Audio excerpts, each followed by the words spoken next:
Hello दोस्तों, स्वागत है आपका उस चैनल में जिसमें मिलता है आपको बीएससी फिजिक्स से related complete syllabus, theorem, proof, numerical and notes. तो आज हमें पढ़ना है बीएससी थर्ड ईयर का फर्स्ट पेपर जिसका नाम है रिलेटिविटी एंड स्टैटिस्टिकल फिजिक्स, और उसका पढ़ना है हमें थर्ड यूनिट। तो रिलेटिविटी एंड स्टैटिस्टिकल फिजिक्स का फर्स्ट यूनिट हम पढ़ चुके हैं रिलेटिविटी, सेकेंड यूनिट पढ़ चुके हैं स्टैटिस्टिकल बेसिस ऑफ थर्मोडाइनमिक्स, फिर है यूनिट 3 सम यूनिवर्सल लॉज या फिर कहें तो लॉ ऑफ स्टैटिस्टिकल फिजिक्स। तो जो यूनिट थर्ड रहेगा वो रहेगा सम यूनिवर्सल लॉज या फिर लॉज ऑफ स्टैटिस्टिकल फिजिक्स। इसके जो मेन टॉपिक्स हैं जो हमें पढ़ना है वो इस प्रकार है। फर्स्ट टॉपिक हम पढ़ेंगे कंसेप्ट ऑफ सेल, फिर पढ़ेंगे फेज स्पेस, उसके बाद है mu space and tau space और गामा स्पेस, तो या फिर minimum size of phase space and phase cell.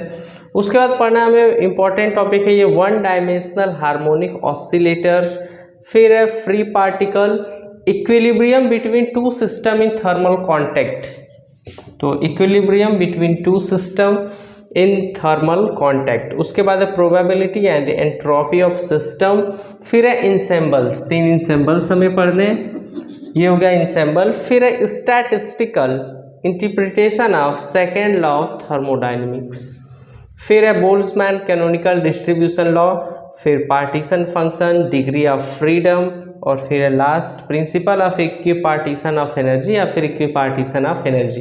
तो इतना पढ़ने के बाद हमारा जो थर्ड यूनिट है सम यूनिवर्सल लॉज, या ये दूसरे नाम से भी जाना जाता है लॉ ऑफ स्टैटिस्टिकल फिजिक्स, तो ये समाप्त हो जाएगा। फर्स्ट यूनिट रिलेटिविटी समाप्त हो चुकी है, second unit statistical basis of thermodynamics भी समाप्त हो चुका है। इसके सारे वीडियोस आपको प्लेलिस्ट में मिल जाएंगे। सिद्धार्थ ऑनलाइन कोचिंग में क्लिक करने के बाद आप जो थर्ड सेगमेंट ये होम है, फिर वीडियोस है, वीडियो के बाद ये प्लेलिस्ट है, प्लेलिस्ट पे चेक करें, प्लेलिस्ट पे क्लिक करें, प्लेलिस्ट पे क्लिक करने के बाद आपको सब सेगमेंट अलग अलग मिल जाएगा बीएससी फर्स्ट ईयर के लिए, सेकेंड ईयर के लिए और थर्ड ईयर के लिए। तो थर्ड ईयर में फर्स्ट यूनिट रिलेटिविटी के लिए बनाया जा चुका है, दूसरा unit statistical basis of thermodynamics के लिए भी अलग प्लेलिस्ट बना दी गई है, और सम यूनिवर्सल लॉज के लिए तीसरी लिस्ट बना दी गई है। तो जब हमें सब इसमें पढ़ना है तो इसमें हमें फर्स्ट टॉपिक ही पढ़ना है कॉन्सेप्ट ऑफ सेल। तो कॉन्सेप्ट ऑफ सेल अगर समझें तो इससे पहले जो हम लोग सेकेंड यूनिट का सेकेंड लास्ट थियरम पढ़े थे, थियरम का नाम था distribution of and distinguishable particles. हम पढ़े हैं distribution of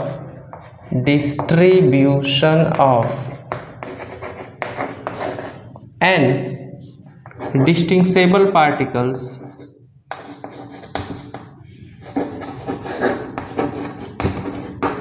distribution of and distinguishable particles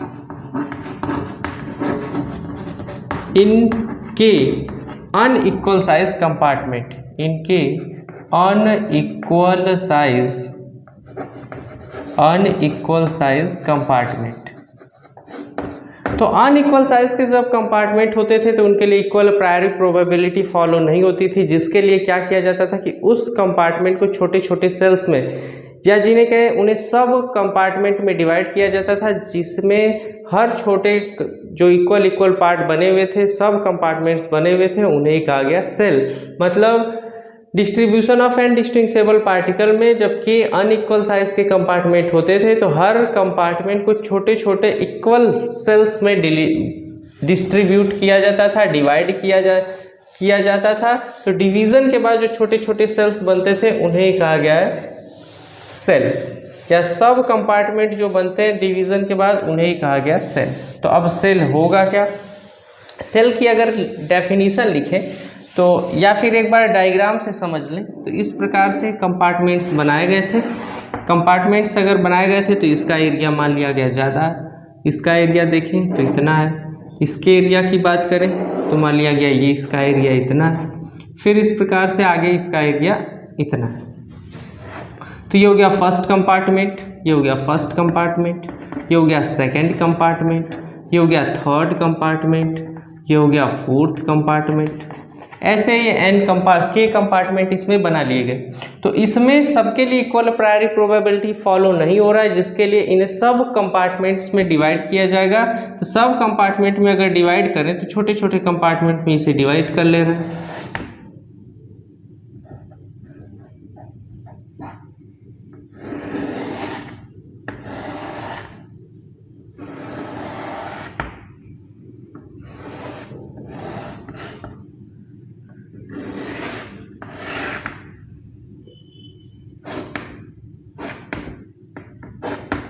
इस प्रकार से इसे डिवाइड कर लिया गया।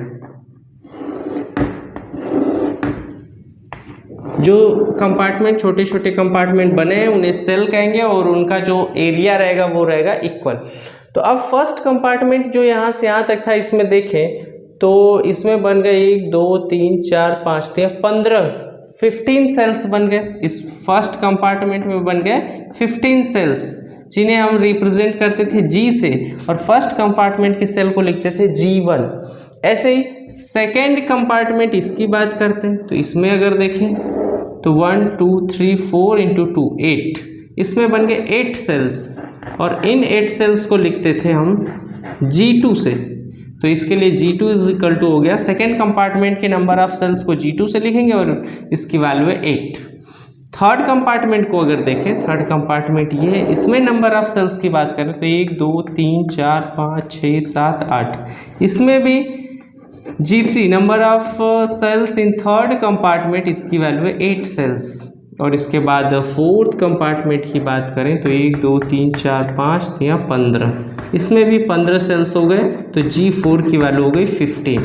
तो इस प्रकार से किसी भी कंपार्टमेंट को उसके एरिया को इक्वल करने के लिए, मतलब उसमें छोटे छोटे सेल्स बना लिए जाते हैं ताकि जो सेल्स हैं उनमें पार्टिकल के डिस्ट्रीब्यूट होने के लिए इक्वल प्रायोरिटी प्रोबेबिलिटी फॉलो हो सके। तो छोटे छोटे जो सब कंपार्टमेंट्स बनाए जाते हैं उन्हें कहा गया सेल। तो लिख लें, each compartment is divided, each compartment is divided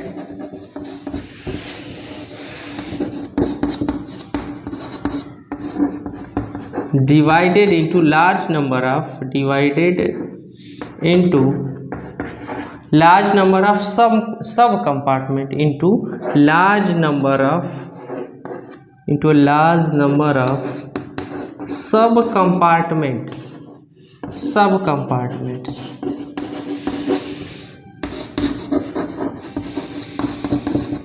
of same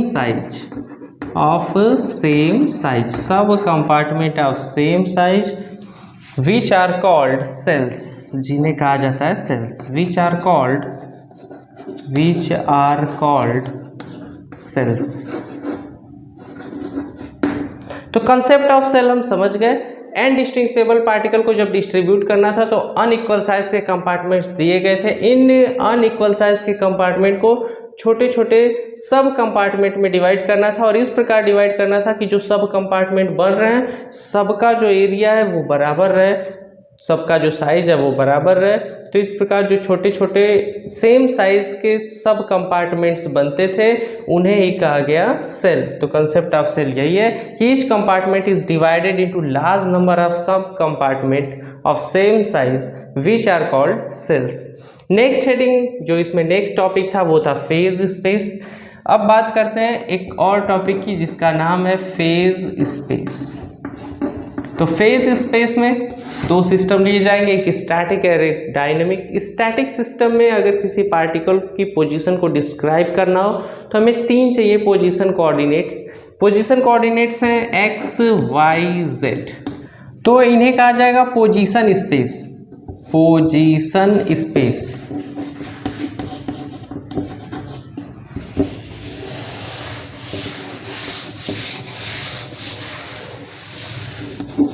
position space. तो थ्री कोऑर्डिनेट्स जो हमें चाहिए पोजीशन को डिस्क्राइब करने के लिए, तो जिन्हें थ्री कोऑर्डिनेट्स कहा जाएगा या थ्री पोजीशन कोऑर्डिनेट्स कहा जा रहा है। तो एक्स वाई जेड किसी भी पार्टिकल को पोजीशन को डिस्क्राइब करने के लिए तीन कोऑर्डिनेट्स चाहिए हमें, एक्स वाई और जेड। इन्हें कंबाइंडली कहा जाएगा पोजीशन स्पेस।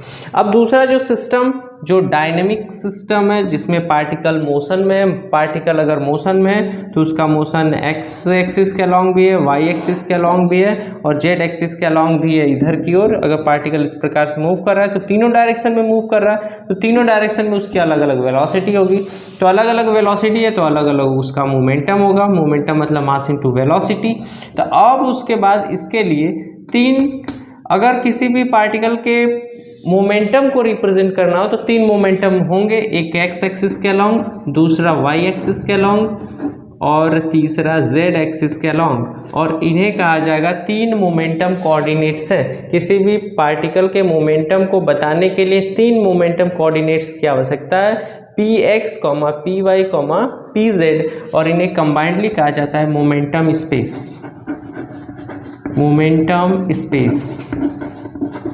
तो 3 हो गए हमारे पास पोजीशन स्पेस और 3 हो गए मोमेंटम स्पेस। इन तीनों को मिला लिया जाए तो जो 6 कोऑर्डिनेट्स हैं, मतलब position space plus momentum space को ही मिला के कहा जाता है फेज स्पेस।